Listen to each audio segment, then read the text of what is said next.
రాష్ట్ర వ్యాప్తంగా కొనసాగుతున్న గణేష్ నవరాత్రి వేడుకల సందడి. వినాయకుడిని దర్శించుకునేందుకు పెద్ద ఎత్తున తరలి వస్తున్న భక్తులు.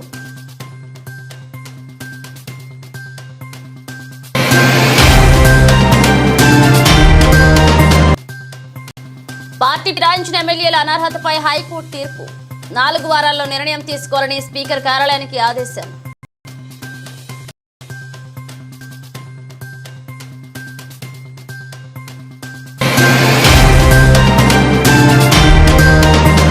తెలుగు భాషను ప్రైడ్ ఆఫ్ ఇండియాగా అభివర్ణించిన రాహుల్ గాంధీ. తెలుగు అనేది కేవలం ఒక భాష మాత్రమే కాదు, అది ఒక చరిత్ర అంటూ స్పష్టం.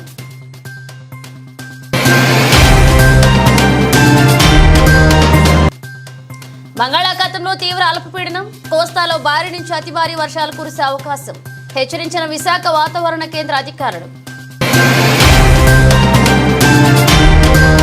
రాష్ట్ర వ్యాప్తంగా గణేష్ నవరాత్రి వేడుకలు సందడి కొనసాగుతుంది. గణపతి బప్ప మోరియా నామస్మరణతో ఊరువాడ మారుమోగుతున్నాయి.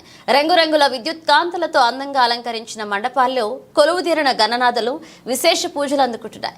హైదరాబాద్లోని ఖైరతాబాద్ సప్తముఖ వినాయకుడిని దర్శించుకునేందుకు భక్తులు పెద్ద ఎత్తున తరలి వస్తున్నారు. నవరాత్రి వేడుకలు భక్తి శ్రద్ధలతో నిర్వహిస్తుండటంతో మండపాలన్నీ ఆధ్యాత్మిక శోభతో అలరారుతున్నాయి.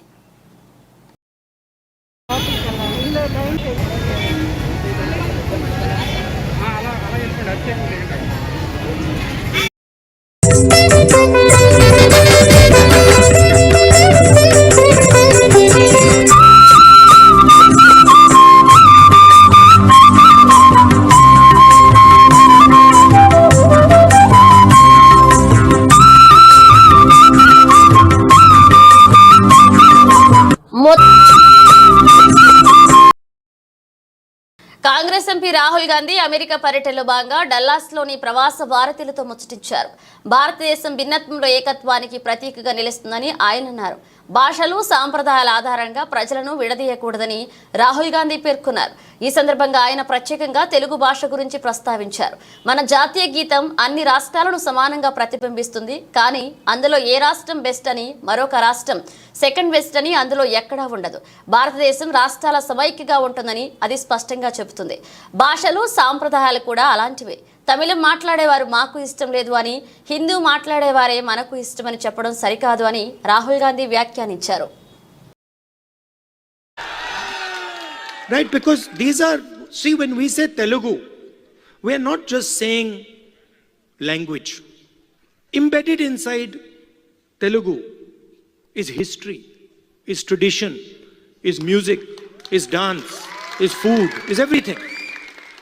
So if you say to the people of Andhra Pradesh that look, Telugu is not as important as Hindi, you're insulting the people of Andhra Pradesh.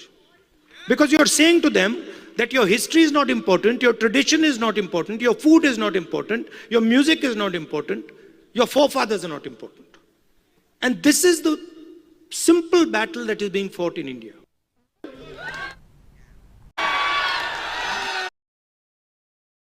Para Olympics లో కాంస్య పథకం సాధించిన తెలంగాణ యువ అథ్లెట్ దీప్తి జీవాంజని అభినందించారు ముఖ్యమంత్రి రేవంత్ రెడ్డి. దీప్తికి గ్రూప్ 2 ఉద్యోగం, అలాగే కోటి నగదు బహుమతి, వరంగల్లో 500 గజాల స్థలం, కోచ్కు 10 లక్షలు ఇచ్చేందుకు చర్యలు తీసుకోవాలని అధికారులను ఆదేశించారు సీఎం రేవంత్ రెడ్డి. పారా ఒలింపిక్స్ లో పార్టిసిపెంట్స్ కు కోచింగ్, ఇతర ప్రోత్సాహం అందించే ఏర్పాట్లు చేయాలని అధికారులకు సీఎం ఆదేశించారు. ఈ సందర్భంగా ముఖ్యమంత్రికి కృతజ్ఞతలు చెప్పారు SAT chairman Sivasena Reddy, MP Balaram Naik, MLA KR Nagaraju.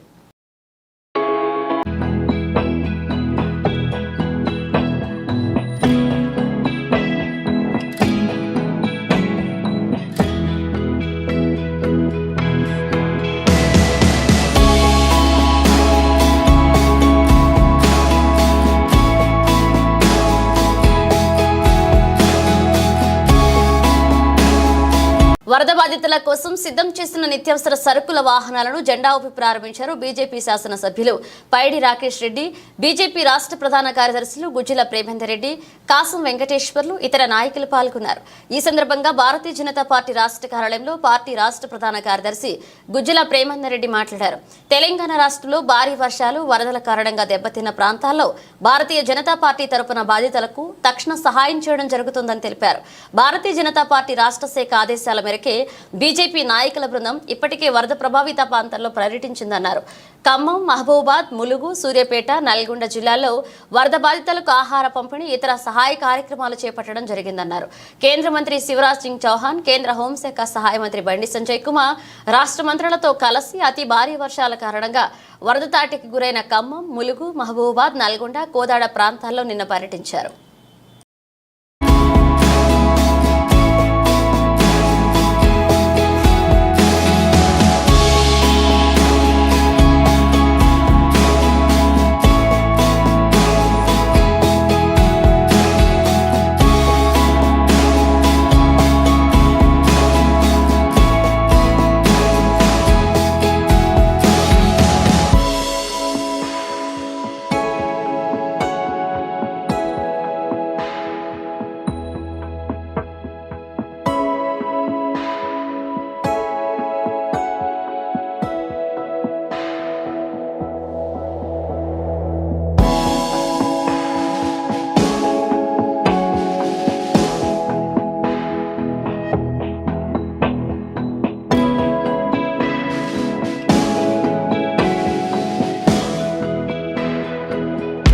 అనర్హత విషయంలో 4 వారాల నిర్ణయం తీసుకోవాలని ఆదేశాలు ఇచ్చిన నేపథ్యంలో జూన్ 7న రాహుల్ రాసిన లేఖపై స్పందించారు మాజీ మంత్రి సింగిరెడ్డి నిరంజన్ రెడ్డి. హైకోర్టు తీర్పు కాంగ్రెస్ పార్టీకి చెంపపెట్టన్నారు. నెలన్నర క్రితమే ఎమ్మెల్యేల పార్టీ ఫిరాయింపులపై కాంగ్రెస్ అగ్రనేత, లోక్సభలో ప్రతిపక్ష నేత రాహుల్ గాంధీకి లేఖ రాసిన చలనం లేదన్నారు. హైకోర్టు తీర్పు నేపథ్యంలోనైనా రాహుల్ స్పందించాలన్నారు. నైతికత ఉంటే పార్టీ మారిన ఎమ్మెల్యేలపై రాహుల్ అనర్హత వేటు వేయించాలని, ఎన్ని రోజులకైనా కోర్టు తీర్పులను తప్పించుకోగలరని, ఎమ్మెల్యేలతో రాజీనామా చేయించి మేము విలువలకు పట్టం కడుతున్నామని ఎందుకు చెప్పడం లేదన్నారు.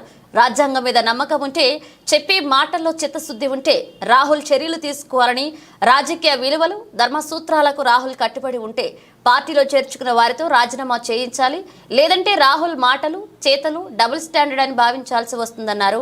ఎమ్మెల్యేల అనర్హత విషయంలో 4 వారాల నిర్ణయం తీసుకోవాలని ఆదేశాలు ఇచ్చిన నేపథ్యంలో జూన్ 26న రాహుల్ రాసిన లేఖపై స్పందించారు మాజీ మంత్రి సింగిరెడ్డి నిరంజన్ రెడ్డి. ఈ డిస్క్వాలిఫైయింగ్ పిటిషన్స్ ఇమీడియట్ గా అసెంబ్లీ సెక్రటరీ అవుతున్నారో which acts office of the speaker should immediately place all this disqualifying petitions speaker ముందు పెట్టాలి. విత్ ఇన్ 4 వారాల లోపల స్పీకర్ గారు ఒక షెడ్యూల్ ఇవ్వాలి. ఏ రోజు ప్లీడింగ్స్ కంప్లీట్ చేయాలి, ఏ రోజు ఎవిడెన్స్ లీడ్ చేయాలి, ఏ రోజు వరకు ఆర్గ్యుమెంట్స్ తినాలి, ఏ రోజు తన నిర్ణయం ప్రకటిస్తారని. సో ఆ షెడ్యూల్ ఏదైతుందో స్పీకర్ గారి కార్యాలయము హైకోర్టు రిజిస్ట్రార్కి పంపాలని డైరెక్షన్ ఇచ్చింది. ఒకవేళ 4 వారాల్లో ఈ యొక్క షెడ్యూల్ను హైకోర్టు రిజిస్ట్రార్కి పంపకుంటే హైకోర్టు సుమోటోగా ఈ కేసును ఓపెన్ చేసి మళ్ళీ దీని మీద తదుపరి చర్య తీసుకుంటారని కూడా చెప్పినారు. తప్పకుండా we're hoping that speaker being a constitutional authority and also is holding a responsible position, తప్పకుండా సుప్రీంకోర్టు జడ్జిమెంట్ లోబడి, హైకోర్టు జడ్జికి లోబడి 4 వారాల్లో షెడ్యూల్ ఇస్తారు. దాని తర్వాత వితిన్ 4 to 8 వీక్స్లో దీని మీద డిసిషన్ తీసుకుంటారు నిర్ణయిస్తూ అనుకుంటున్నాము. ఒకవేళ స్పీకర్ గారు దీనిలో 4 వారాల్లో షెడ్యూల్ లేకుంటే ఇక్కడ హైకోర్టు ఇంటర్ఫియర్ అవుతుంది. తర్వాత దాని తర్వాత ఒక 8 వీక్స్. కడప జిల్లా కలసపాడు మండలం కలసపాడుకు చెందిన ఎన్డి విజయజ్యోతిని కడప జిల్లా కాంగ్రెస్ పార్టీ అధ్యక్షురాలుగా నియమించినట్లుగా ఆదివారం ఆమె మీడియా సమావేశంలో తెలిపారు. తనకు ఈ పదవి రావడానికి సహకరించిన పిసిసి అధ్యక్షురాలు షర్మిలారెడ్డి, ఏసీసీ ఇన్ఛార్జ్ మాణిక్యంఠాగు, జాతీయ general secretary KC Venugopal, media chairman తులసిరెడ్డికి ప్రత్యేక కృతజ్ఞతలు తెలిపారు. కాంగ్రెస్ పార్టీ తన మీద విశ్వాసంతో తనకు ఈ పదవి ఇవ్వడానికి సహకరించిన పెద్దలందరికీ ధన్యవాదాలు తెలియజేస్తూ పార్టీ కోసం నిరంతరం క్రియాశీలకంగా పనిచేసి రాష్ట్రంలో కాంగ్రెస్ పార్టీ అధికారమే లక్ష్యంగా కృషి చేయడం జరుగుతుందని ఆమె తెలియజేశారు. నా పైన పూర్తి నమ్మకంతో ఒక పెద్ద భారాన్ని నిన్న దినం ఏర్పాటు చేయడం జరిగింది. వారు ప్రపోజ్ చేసి కడప జిల్లా డిసిసి అధ్యక్షురాలుగా నా నియామకానికి వారు ఇవ్వడం జరిగింది. వారి యొక్క ప్రపోజల్ మేరకు అధిష్టానము మన కాంగ్రెస్ పార్టీ జాతీయ అధ్యక్షులు మల్లికార్జున ఖర్గే గారు, అదేవిధంగా రాహుల్ గాంధీ గారు, సోనియా గాంధీ గారు, వీరందరూ కడప జిల్లా అధ్యక్షురాలుగా నన్ను ఏర్పాటు చేసిన దానికి వారందరికీ మనస్ఫూర్తిగా నేను నమస్కారాలు తెలియజేసుకుంటూ ఉన్నాను. ఇంత పెద్ద బాధ్యతను నేను ఆషామాషిగా తీసుకోకుండా గతంలో కాంగ్రెస్ పార్టీ ఏ విధంగా పూర్వ వైభవం ఉన్నిందో అది తీసుకురావడానికి అందరితో కలిసి అందరినీ కలుపుకొని కాంగ్రెస్ పార్టీ జిల్లాలో బలోపేతం కావడానికి కృషి చేయాలని ఆలోచనలతో నేను కూడా ముందుకు సాగడం జరుగుతుంది. కాబట్టి మీడియా పూర్వకంగా మీకు అందరికీ తెలియజేయడం ఏంటంటే కాంగ్రెస్ పార్టీ ఒక బలమైన పార్టీ, పటిష్టమైన పార్టీ, అందరి బాగోగులు చూసే పార్టీ. కాబట్టి అందరు సహకరించి ఈ పార్టీ బలోపేతానికి కాంగ్రెస్ పార్టీ నాయకులు, కార్యకర్తలు అందరూ పనిచేయాలని మనస్ఫూర్తిగా కోరుకుంటూ మరొకసారి షర్మిల మేడం గారికి కృతజ్ఞతలు తెలియజేసుకుంటూ వారి సూచనల మేరకు మన జిల్లాలో కాంగ్రెస్ పార్టీ బలోపేతానికి కృషి చేస్తానని తెలియజేసుకుంటున్నాను. షర్మిలారెడ్డి గారు అక్రమంగా నాటు సారాను తరలిస్తున్న వ్యక్తిని రూరల్ పోలీసులు అరెస్ట్ చేసి 15 లీటర్ల నాటు సారాను స్వాధీనం చేసుకున్నారు. అతని వద్ద బైక్ ను కూడా సీజ్ చేశారు. Rural SI D Suresh Babu తెలిపిన వివరాల ప్రకారం రామచంద్రాపురం డీఎస్పీ బి రామకృష్ణ ఆదేశాల మేరకు సిఐ పీతల దొరరాజు నేతృత్వంలో ఎస్ఐ డి సురేష్ బాబు తన సిబ్బందితో జడ్మేడపాడు వంతెన, ద్వారపూడి తదితర ప్రాంతాల్లో తనిఖీలు చేపట్టారు. ద్వారపూడి శివారు వేములపల్ల సమీపంలో తనిఖీలు నిర్వహిస్తుండగా సిబిజెడ్ బైక్ పై మారశెట్టి వీర వెంకట సత్యనారాయణ మూట కట్టుకుని వెళుతుండగా అనుమానం వచ్చి ఆపారు. మూట విప్పి చూడగా నాటు సారా బయటపడింది. దీంతో బైక్ తో పాటు 15 లీటర్ల సారాను స్వాధీనం చేసుకుని సీజ్ చేశామని ఎస్ఐ సురేష్ బాబు తెలియజేశారు. మండలంలో ఎవరైనా ఇలాంటి వ్యాపారాలు చేస్తున్నట్లు తెలిస్తే తమకు వెంటనే సమాచారం అందించారని విజ్ఞప్తి చేశారు. వారి వివరాలను గోప్యంగా ఉంచుతామని ఎవరూ భయపడొద్దన్నారు.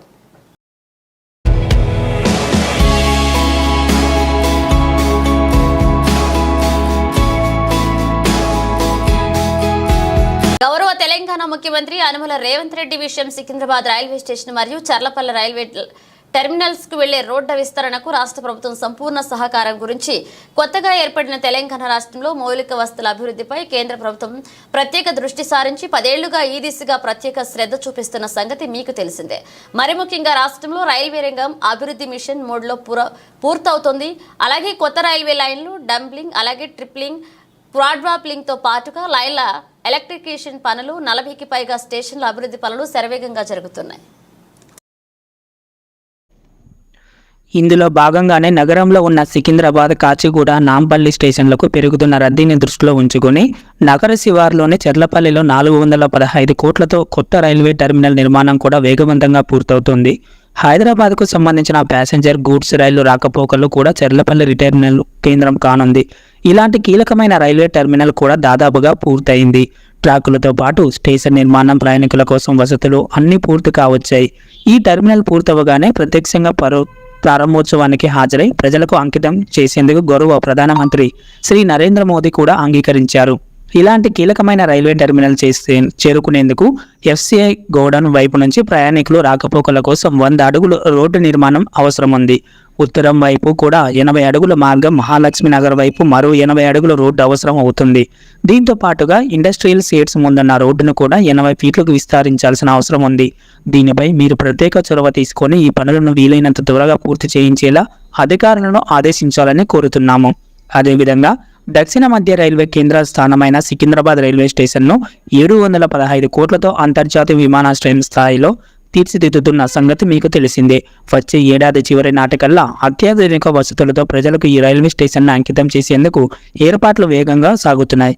అయితే భాగంగా రైల్వే స్టేషన్కు ప్రయాణికులు వచ్చి పోయే మార్గాలు చాలా ఇరుకుగా ఉన్నాయి. రైతిఫైల్ బస్ స్టేషన్, అల్ఫా హోటల్ మధ్యనున్న రోడ్డు ఇరుకుగా ఉన్న కారణంగా పీక్ లవర్స్లో రైల్వే స్టేషన్కు వచ్చే ప్రయాణికులకు తీవ్రమైన ట్రాఫిక్ సమస్యలు ఎదురవుతున్నాయి. అందుకొరకు నిర్దేశించుకున్న సమయానికి అనుగుణంగా రైల్వే స్టేషన్ పనులు పూర్తి స్థాయిలో ప్రజలకు అందుబాటులో వచ్చే నాటికి రోడ్డు విస్తరణ పూర్తయి ట్రాఫిక్ సమస్యలు తగ్గిందేకు వీలవుతుంది. అందుకే ఈ విషయంలోనూ మీరు చొరవ తీసుకోగలరని కోరుతున్నాము. మీరు తీసుకునే చొరవ తెలంగాణలో రైల్వేల అభివృద్ధికి కేంద్రం చేపడుతున్న చర్యలకు ఎంతో సహాయపడుతుందని ఆశిస్తున్నాము.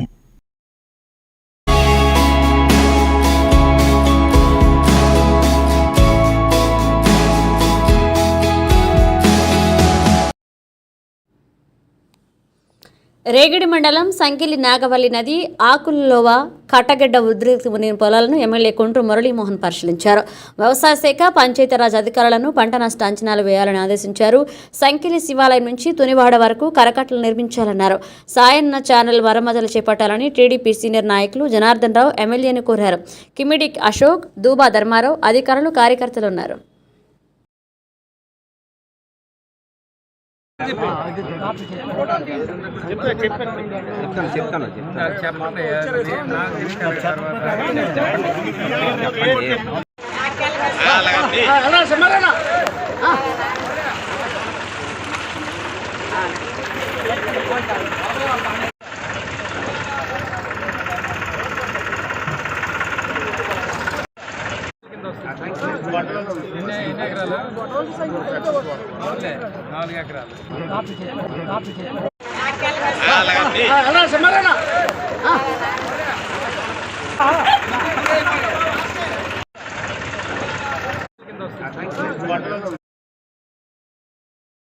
మొదటి రోజు నిమజ్జన కార్యక్రమం విశాఖలో వినాయక చవితి ఉత్సవాలు అట్టహాసంగా జరిగాయి.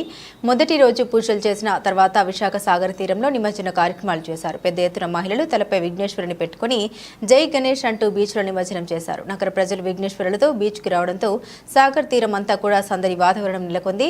ఇదే సమయంలో నిమజ్జనానికి సంబంధించిన ఏర్పాట్లపై అధికారులు దృష్టి సారించారు. ప్రధానంగా పోలీస్, జీవీఎంసీ, రెవెన్యూ ఏజెన్సీల సహకారంతో నిమజ్జనానికి పక్కా ఏర్పాట్లను అధికార యంత్రాంగం చేసింది. ప్రాంతాల్లో కూడా నిమజ్జన కార్యక్రమాలు అంగరంగ వైభవంగా జరిగాయి.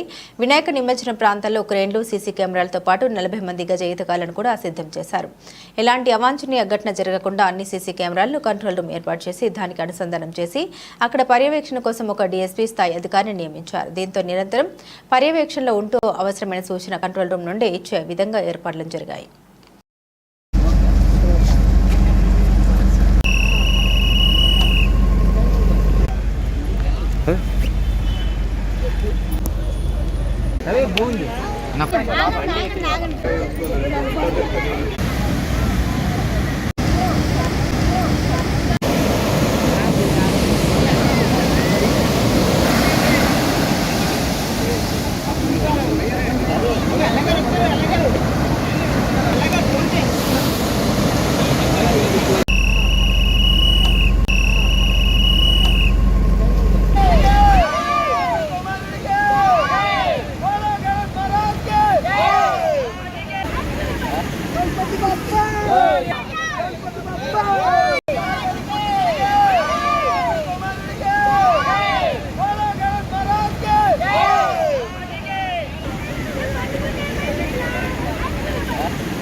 నూతనంగా ఎన్నికైన తెలంగాణ పీసీసీ అధ్యక్షులు శ్రీ మహేష్ కుమార్ గౌడ్ గారిని మర్యాదపూర్వకంగా కలిసి శుభాకాంక్షలు తెలిపారు కాంగ్రెస్ పార్టీ ఎమ్మెల్యేలు, ఎమ్మెల్సీలు, ఎంపీలు.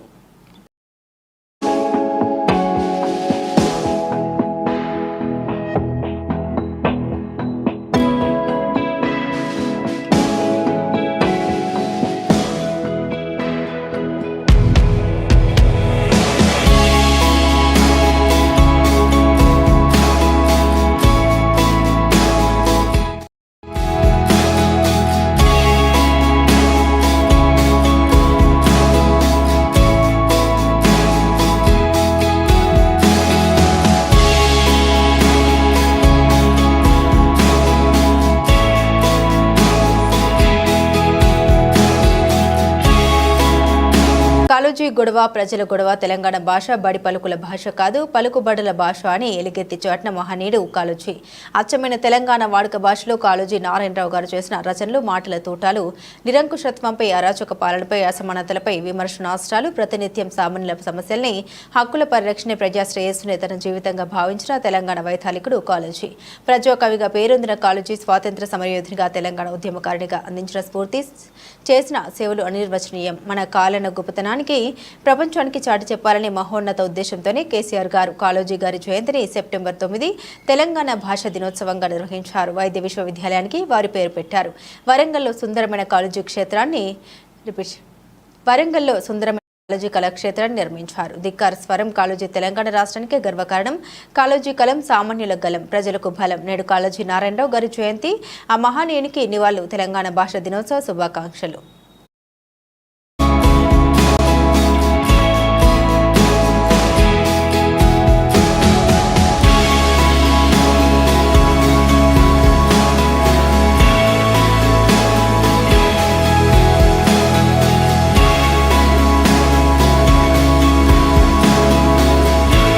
బంగాళాఖాతంలో అల్పపీడనం తీవ్ర అల్పపీడనంగా మారిందని విశాఖ వాతావరణ కేంద్రం హెచ్చరించింది. ఈ క్రమంలో కోస్తాలో భారీ వర్షాలు కురిసే అవకాశం ఉందని తెలిపింది.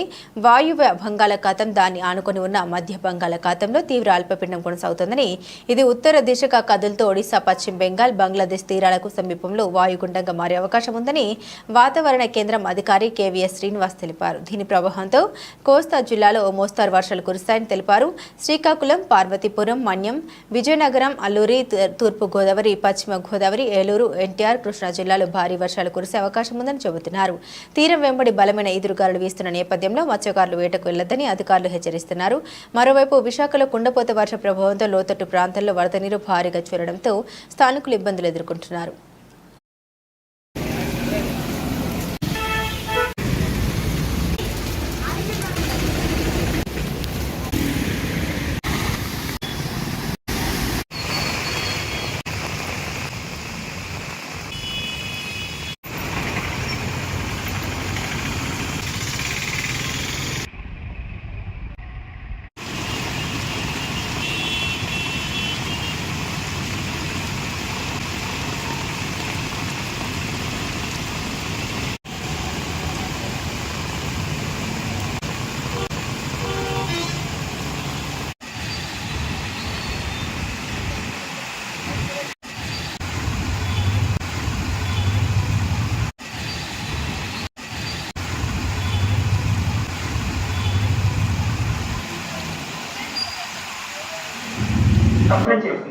బలపడి వాయుగుండంగా మారి ప్రస్తుతం అది ఉదయం 8:30 సమయానికి కలింగపట్నంకి తూర్పుగా 280 కిలోమీటర్ల దూరంలోను, అలాగే నెక్స్ట్ గోపాల్పూర్కి తూర్పు ఆగ్నేయంగా 230 కిలోమీటర్ల దూరంలోను, పారదీప్కి దక్షిణ ఆగ్నేయంగా 260 కిలోమీటర్స్ దూరంలోనూ కేంద్రీకృతమైంది.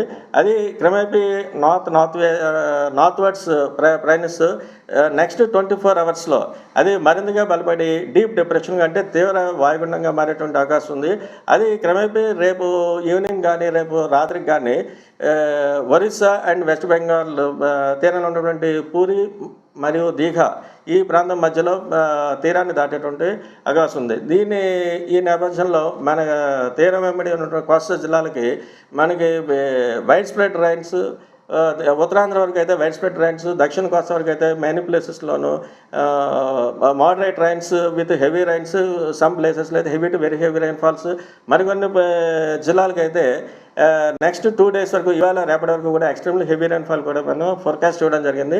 ముఖ్యంగా చూసుకుంటే ఎక్స్ట్రీమ్లీ హెవీ రైన్ఫాల్ అంటే 24 hours పీరియడ్లో మోర్ దాన్ 90 centimeters రికార్డ్ అయ్యేటువంటి అవకాశం ఉన్నటువంటి జిల్లాలు ముఖ్యంగా శ్రీకాకుళం, పార్వతీపురం, మన్యం, విజయనగరం ఈ 2 జిల్లాలు కూడా ఇవాళ రేపు కూడా ఎక్స్ట్రీమ్లీ హెవీ రైన్ఫాల్ ఉండే అవకాశం ఉన్నట్టుగా చెప్పాం. ఈ 3 జిల్లాలు కూడా రెడ్ అలర్ట్ కూడా డిక్లేర్ చేయడం జరిగింది. నెక్స్ట్ హెవీ టు అంటే భారీ టు అతి భారీ వర్షపాతం కూడా మరికొన్ని జిల్లాలకి ఇవాళ అంటే ఈ కమింగ్ 24 hours వరకు కూడా వచ్చే అవకాశం ఉన్నట్టు చెప్తున్నాం.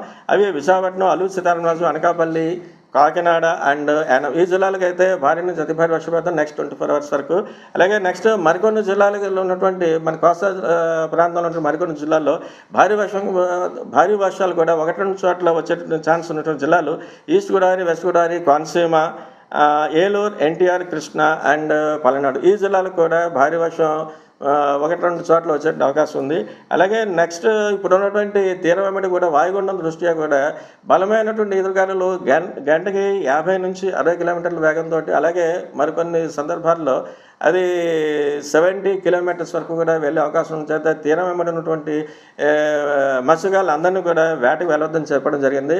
అలాగే ప్రస్తుతం బే ఆఫ్ బెంగాల్లో ఉన్నటువంటి అంటే మన ఆంధ్ర ప్రాంతానికి దగ్గరలోనే ఇది west central bay of Bengal అంటే నార్త్ వెస్ట్ బే ఆఫ్ బెంగాల్లో ఉంది.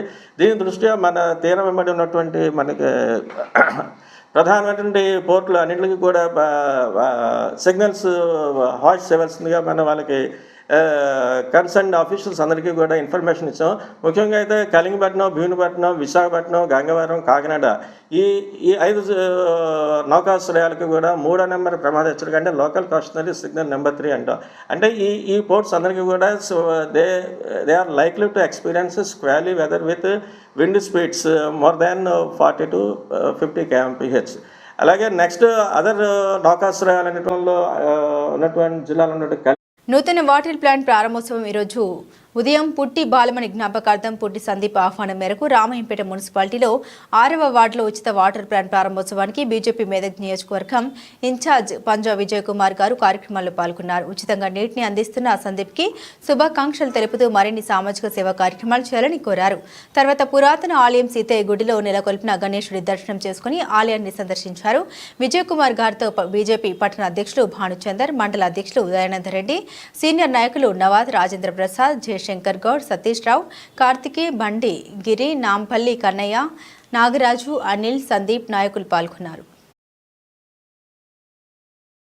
ఉంటే కూడా లోకల్ మనం సాయం చేయాలి, అందరికి అండగా ఉండాలని చెప్పి ఒప్పించి ఈరోజు రాములు గారు, పుట్టి రాములు గారు, సందీప్ గారు ఇద్దరు కూడా ప్రజలకు సేవ చేయాలనే సంకల్పంతో ముందుకు రావడం చాలా హర్షణీయ విషయం. ప్రజలు కూడా దీన్ని సద్వినియోగం చేసుకోవాలి. కలుషితంగా నీటి నుంచి వచ్చేటువంటి అనారోగ్యాన్ని పారదోలడానికి మంచి ఆర్ఓ వాటర్ ప్లాంట్ను ఏర్పాటు చేసి ప్రజలకు సేవ చేస్తున్నారు. నిజంగా కూడా రామాయంపేట ప్రజల తరఫున, భారతీయ జనతా పార్టీ తరఫున కూడా నేను మనస్ఫూర్తిగా సందీప్ కుటుంబాన్ని అభినందిస్తున్నాను.